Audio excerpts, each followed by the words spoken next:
ஒன்று வந்து demat account மூலமாக இடிஎஃபாக வாங்கலாம். இது வந்து எக்ஸ்சேஞ்ச் ட்ரேடட் ஃபண்ட். இது வந்து நீங்கள் வந்து டிமேட் அக்கௌண்ட் வச்சு ஸ்டாக் வந்து பை செல் பண்ணுற மாதிரியே இதையும் வந்து நீங்கள் வந்து பை செல் பண்ணலாம். இதை தவிர வந்து கோல்டு எஃப்என்ஓவாக இருக்கும். அது வந்து மியூச்சுவல் ஃபண்ட் மாதிரி நீங்கள் வந்து அதுலேயும் கூட இன்வெஸ்ட்மெண்ட் பண்ணலாம். இப்போ கோல்டு இடிஎஃப் இல்லாட்டினா வந்து சில்வர் இடிஎஃப் வாங்குறது பெஸ்ட்டா, மியூச்சுவல் ஃபண்ட் வாங்குறது பெஸ்ட்டான்னு சொல்லி கேட்டிங்க அப்படின்னா, எப்பயுமே வந்து இடிஎஃப்பை பொறுத்த வரைக்கும் பை செல் வந்து உங்களுக்கு வந்து கரெக்டாக இல்லை அப்படின்னா, அப்போ என்ன ஆகும் அப்படின்னா இடிஎஃப்ல உங்களுக்கு வந்து ப்ரைஸ் வந்து மிஸ்மேட்ச் ஆகும். இப்போ நீங்கள் வந்து நேற்று வந்து சில்வரோட ப்ரைஸ் பாருங்கள், இடிஎஃபோட ப்ரைஸ் பார்த்தீங்க அப்படின்னா டிஃப்ரெண்ட் இடிஎஃப் இருக்குது.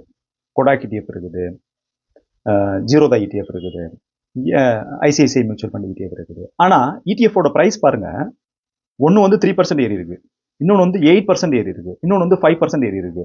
ஸோ இடிஎஃபோட ப்ரைஸ் வந்து ஃபிக்ஸ்டு ப்ரைஸ் கிடையாது. ரொம்ப அதிகமாகவும் ஏறுது, கம்மியாகவும் ஏறுது. அப்போ இது வந்து இப்போ நீங்கள் வந்து இண்டெக்ஸ் ஃபண்டு வாங்குறீங்க, இண்டெக்ஸ் ஃபண்டு வாங்கும்போது எப்படி இருக்குது, ஆல்மோஸ்ட் சேம் ரேட்டில் தான் இருக்கும். ஆனால் இடிஎஃப் பார்த்தீங்க அப்படின்னா ஒரு இடிஎஃப்ல இருந்து இன்னொரு இன்னொரு இடிஎஃப்க்கும் பர்சன்டேஜ் டிஃபரன்ஸ் பார்த்தீங்க அப்படின்னா 3% to 8%.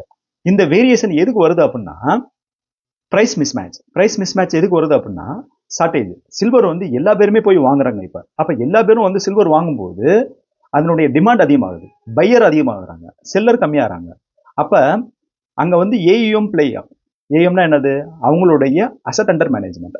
இப்போ நல்ல பெரிய ஏயுஎம் இருக்குது அப்படின்னா அங்கே வந்து பையர் செல்லர் நிறைய பேர் இருப்பாங்க, வாங்குறதுக்கு விற்கிறதுக்கு ஆள் நிறைய இருப்பாங்க. அப்போ வந்து ஒரு ஃபேர் ப்ரைஸ் வந்து எக்ஸிஸ்ட் ஆகும். ஆனால் இங்கே வந்து ஒரு ஃபேர் ப்ரைஸ் வந்து ரொம்ப சின்ன ஏயுமா இருந்துச்சு அப்படின்னா ஃபேர் ப்ரைஸ் வந்து எக்ஸிஸ்ட் ஆகிறது ரொம்ப கஷ்டமா இருக்கும். அதனால தான் இப்போ ஜீரோவை பார்த்தீங்க அப்படின்னா ஜீரோதாவோட ஏஎம் ரொம்ப கம்மி. அப்போ அவங்களுடைய பையர் செல்லர் வந்து அந்த அளவுக்கு அதிகமாக இல்லாதனால அவங்களோட ப்ரைஸும் பார்த்தீங்க அப்படின்னா 8%. ஏன்னா எல்லா பையர் நிறைய இருக்கனால வந்து செல்லர் அதிகமாக இல்லாதனால அவங்களுடைய ப்ரைஸ் வந்து 8%. அப்போ சில்வர் இடிஎஃப்ஓ இல்லை வந்து கோல்டு இடிஎஃப்ஓ வாங்குறதுக்கு முன்னாடி இடிஎஃப் பெஸ்ட்டா இல்லை மியூச்சுவல் ஃபண்ட் பெஸ்ட்டா அப்படின்னு சொல்லி கேட்டிங்க அப்படின்னா பெட்டர் ஆப்ஷன் வந்து மியூச்சுவல் ஃபண்ட்.